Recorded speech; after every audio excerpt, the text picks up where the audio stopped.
ఆలయ సమాచారం.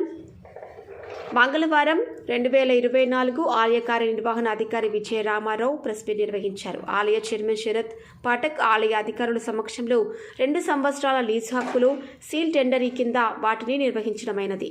దేవాలయమునకు అవసరమగు పూజా tickets books, భక్తులకు సమర్పించిన ఓడిబియ్యం పోగు చేసుకునే హక్కు, దేవాలయమునకు అవసరమగు స్టేషనరీ సామాగ్రి సరఫరా చేయుట, నిత్య అన్నదానమునకు అవసరమగు కూరగాయలు, నిత్య నివేదనకు అవసరమగు పండ్లు సమర్పించుట హక్కులను టెండర్దారులు దక్కించుకున్నారు.